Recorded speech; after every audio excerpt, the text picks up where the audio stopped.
Hi friends, welcome to new blog. आज बात करेंगे हम होम फीचर के अंदर मिलने वाले एक होम टैब के अंदर मिलने वाले एक और फीचर कंडीशनल फॉर्मेटिंग की। Conditional formatting day to day life में यूज़ होने वाला एक बहुत ही गजब का फीचर है, जिसको हम यूज़ करते हैं जब हम एक बहुत बड़े डाटा को एनालाइज कर रहे होते हैं, कुछ वैल्यूज़ उसकी एक वैल्यूज़ को कंपेयर कर रहे होते हैं, या हम किसी बड़े डाटा को एक समराइज वे में प्रेजेंट कर रहे होते हैं, या एक डाटा की हाइलाइट्स हम मैनेजमेंट को दिखा रहे होते हैं। तो कंडीशनल फॉर्मेटिंग को हम जैसे ही देखेंगे, कंडीशनल फॉर्मेटिंग एरो की से डाउन हम जाएंगे तो देखेंगे कि हाईलाइट सेल रूल्स, टॉप और बॉटम रूल्स, डाटा बार, कलर स्केल्स और आइकन सेट्स, ये तीन हाईलाइटेड पोर्शन है कंडीशनल फॉर्मेटिंग के। अदर देन दिस कुछ हम न्यू रूल्स भी मैनेज बना सकते हैं, क्लियर रूल को हटा भी सकते हैं और मैनेज भी कर सकते हैं, जो रूल हमारे ऑलरेडी लगे हुए हैं किसी शीट में। तो इस तरह से ये हम अलग अलग काम कंडीशनल फॉर्मेटिंग में कर सकते हैं। कंडीशनल फॉर्मेटिंग में आज हम बात करेंगे हाईलाइट सेल रूल्स की।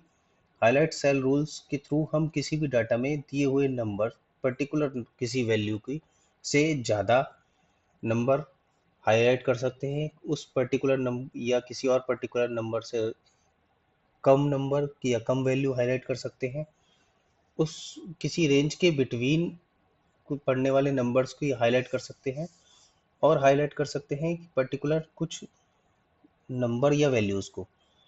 कुछ अगर हम डेट हाईलाइट करना चाहें तो हम डेट भी हाईलाइट कर सकते हैं, और डुप्लीकेट वैल्यूज़, ये बहुत ही काम का फीचर है। डुप्लीकेट वैल्यूज़ को भी हम एक बहुत बड़े डाटा में हाईलाइट करना चाहें तो कर सकते हैं। तो जैसे हम देख रहे हैं, पहला greater highlight cell rule greater than, तो हम यहीं से शुरू करेंगे। हम बात करते हैं पहले हिंदी की। हिंदी में हम ये देखना चाहते हैं कि कितने बच्चों के नंबर ग्रेटर देन 80 हैं। तो हमने ये डाटा सेलेक्ट किया, और सेलेक्ट करने के बाद हमने ग्रेटर देन 80, क्योंकि हम ग्रेटर देन की बात करें तो ग्रीन कलर इसको ज़्यादा जस्टिफाई करेगा, हमने ग्रीन से हाईलाइट कर लिया। अब हम ये देखना चाहते हैं कि इंग्लिश में कितने बच्चे हैं जिनके नंबर 80 से कम है। तो ये एक बच्चा है।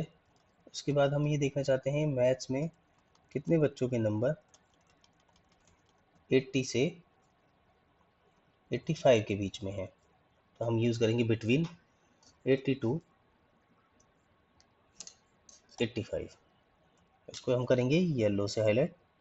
और ये हमने देखा कि चार बच्चों के नंबर हमारे 80 टू 85 के बीच में लाई करते हैं। अब हम साइंस सब्जेक्ट में ये देखेंगे कि कितने बच्चों के नंबर एग्जैक्टली 80 हैं, और इसको हम हाईलाइट करेंगे लाइट रेड फिल से। तो हमारे तीन बच्चों के नंबर 80 हैं। फिर हम जाते हैं सोशल साइंस। सोशल साइंस में हम ये देखेंगे कि कितने बच्चों के नंबर डुप्लीकेट हैं।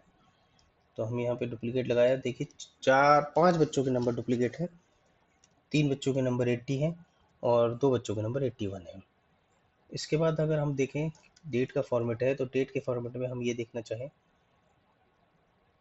कि कौन सी डेट है जो जिसका एग्ज़ाम हमारा लास्ट वीक में हुआ था। ओके दबाया तो देखिए चार डेट है जिनका एग्ज़ाम हमारा लास्ट वीक में हुआ था। अब बात करते हैं कि इस संस्कृत में हम देखना चाहते हैं,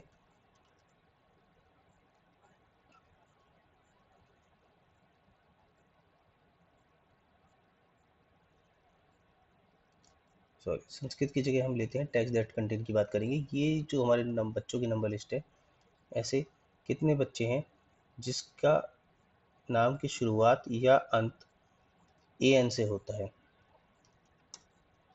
तो देखिए हमारे लिस्ट में चार बच्चे ऐसे हैं, तीन का नाम एंड ए एन से होता है और एक का ए एन से स्टार्ट होता है। तो इस तरह हम डाटा की कंडीशनल फॉर्मेटिंग के थ्रू डाटा को पहले हम हाईलाइट कर सकते हैं अपनी रिक्वायरमेंट के अकॉर्डिंग। तो आज के लिए इतना ही, कल हम बात करेंगे टॉप बॉटम रूल्स की और डाटा बार्स की। Thank you.